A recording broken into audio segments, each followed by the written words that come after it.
lagi di channel aku, Reta Pramesti. Hai, gimana kabarnya? Semoga dalam keadaan sehat ya.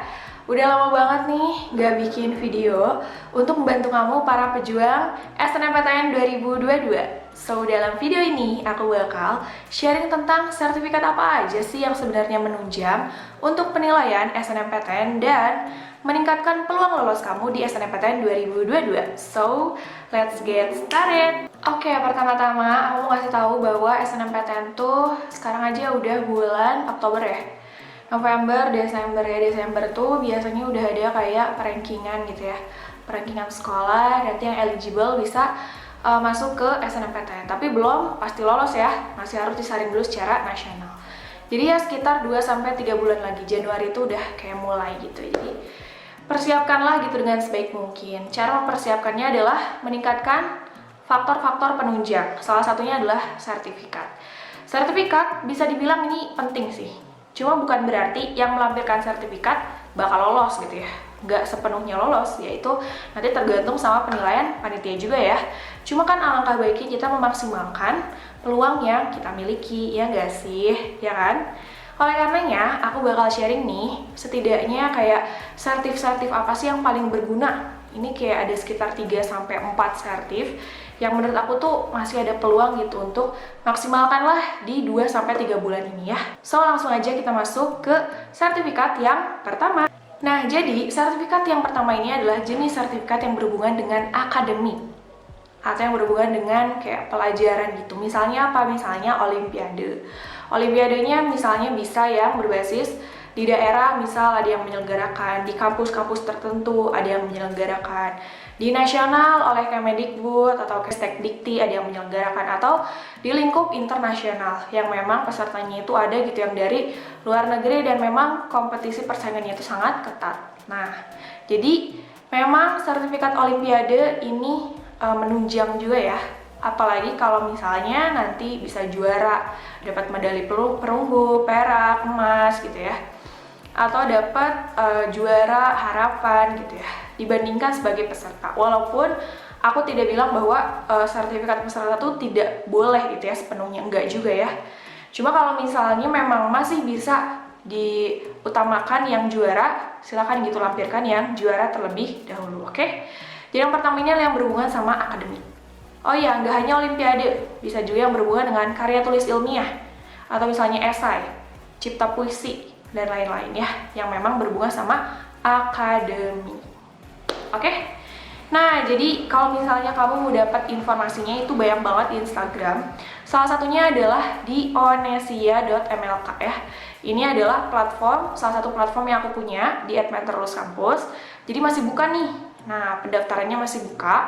Itu ada 2 gelombang. Nah, gelombang satu ini yang biayanya itu kayak lebih murah dan terjangkau. Dan alhamdulillah ini tuh udah kayak tahun kedua gitu penyelenggarannya. Jadi kamu bisa ikutan ya. Ada lomba esai, ada lomba olimpiade. Jadi kalau saran aku sih ikut aja dua-duanya ya.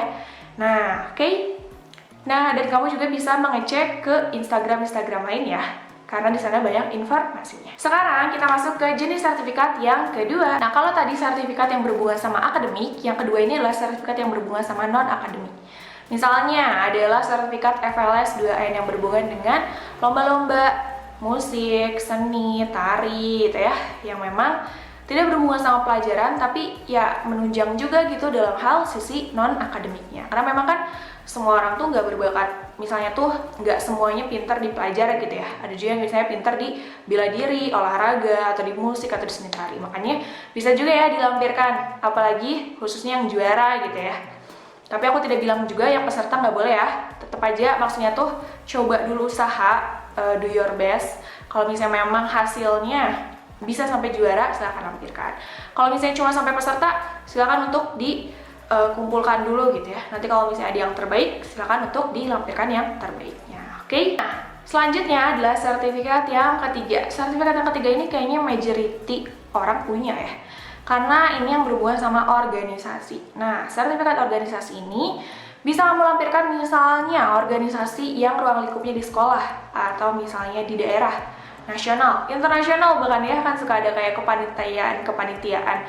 nasional atau internasional yang ruang lingkupnya tuh umum gitu. Nah itu bisa jadi penunjang juga. Apalagi kalau misalnya kamu tuh ibaratnya BOD-nya gitu ya, Board of Director-nya atau Board of Manager-nya yang punya nilai plus dalam sisi leadership. Gimana kalau misalnya anggota doang? Nah itu dia ya.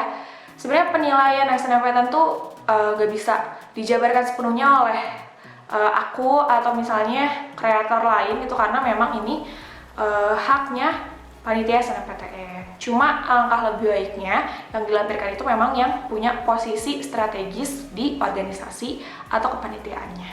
Oke? Dan yang terakhir nih, buat anak SMK, jangan berkecil hati karena sertifikat keahlian khusus. Nah itu juga bisa kamu lampirkan nih, misalnya kamu jurusan elektro, terus kamu pernah ikut kayak keahlian gitu ya, sertifikat keahlian yang buat meningkatkan expert kamu gitu, misalnya di online atau offline, itu kamu lampirin aja, itu kan sebagai penunjang. Apalagi kalau misalnya kamu masuk jurusan yang berhubungan sama kompetensi kamu gitu, misalnya dari jurusan akuntansi pengen masuk ke akuntansi lagi, nah itu penunjang banget ya, kayak one step ahead than others banget gak sih, udah punya keahlian dibandingkan yang lain. Terus catatan pentingnya adalah untuk SNMPTN ini bisa attachment atau melampirkan maksimal 3 sertifikat.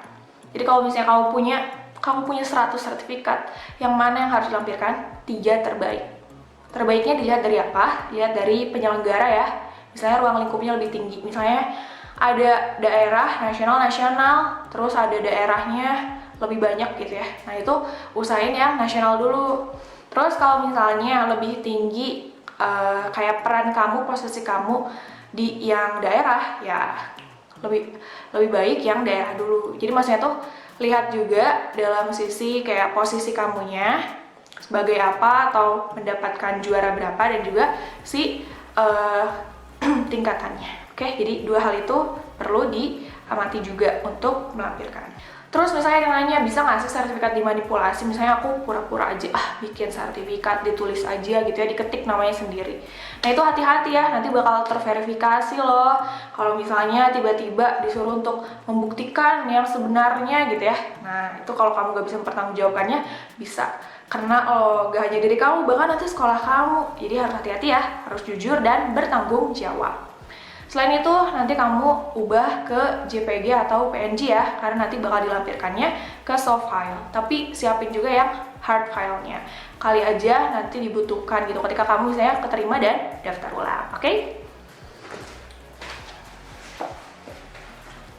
Aku mau kasih contoh, di sini aku punya berbagai sertifikat ya.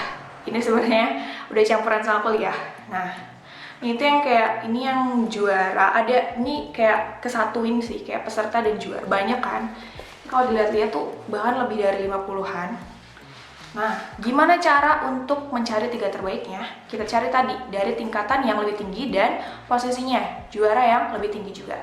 Nah, jadi aku akhirnya memutuskan apa? Nah, jadi akhirnya dari filterisasi tadi, dari yang kayak lebih dari 50 sertif, akhirnya aku lampirkan 3 ini nih. Kenapa nih 3? Karena yang pertama, ini aku pernah jadi presenter ketika ada international conference di Thailand. Jadi kan maksudnya tuh tingkatnya tinggi ya, paling tinggi nih, international conference. Yang kedua, ini ada lomba di suatu universitas, di UPI gitu ya. Aku masuk ke 10 finalis terbaik. Ya, ini maksudnya kayak nggak semua orang bisa ikut lomba ini dan jadi 10 finalis terbaik gitu kan. Jadi aku lampirkan juga nih. Terus yang ketiga, misal aku jadi General Vice President di suatu organisasi. Jadi kayak General VP-nya gitu ya, kayak wakil ketua umum gitu. Dan ini tuh gak semua orang bisa juga gitu kan, kayak hanya orang tertentu yang bisa, dan itu tuh membuat nilai tambah. Misalnya aku pikir-pikir lagi, ternyata ada 2 tambahan lain nih yang berpengaruh gitu ya. 3, sorry. Di sini misalnya ada sertifikat TOEFL, terus ada juga pembicara-pembicara. Nah, tapi tetap aku pada pendirian ini karena tingkatannya lebih tinggi dan juga posisinya juga lebih tinggi. Oke? Nah, so gitu aja informasinya mengenai sharing sertifikat SNMPTN ya. Nah, kembali lagi bahwa hak penilaian SNMPTN ini kembali lagi ke panitia LTMPT. Gak bisa kayak orang awam tahu gitu bahwa oh ini tuh kalau sertifikatnya internasional 3 bakal langsung lolos, ya enggak juga ya. Karena banyak juga yang in reality-nya ada yang gak lolos walaupun udah melampirkan sertif. Ya, yang penting kan kita berusaha dan berdoa aja ya. Kalau misalnya belum waktunya dan rezekinya di SNMPTN, masih ada jalan lain, SBM, Mandiri, dan jalur-jalur lain. Oke, jadi jangan sampai ketinggalan infonya. Gitu aja informasi dari aku. Kalau misalnya kamu ada saran konten lain, mau tanya-tanya tentang sertifikat, boleh banget drop aja di kolom komentar. Nanti aku bakal bantu jawab sebenarnya sertifikat apa sih yang kamu baiknya lampirkan. Oke? Jangan lupa juga buat ikutan onesia.mlk ya, bisa cek di Instagramnya, biar kamu bisa meningkatkan penunjang buat SNMPTN. Gitu aja informasi dari aku. Thank you for watching. Kalau misalnya ada salah-salah kata, mohon maaf. Kita ketemu lagi di next content. Bye!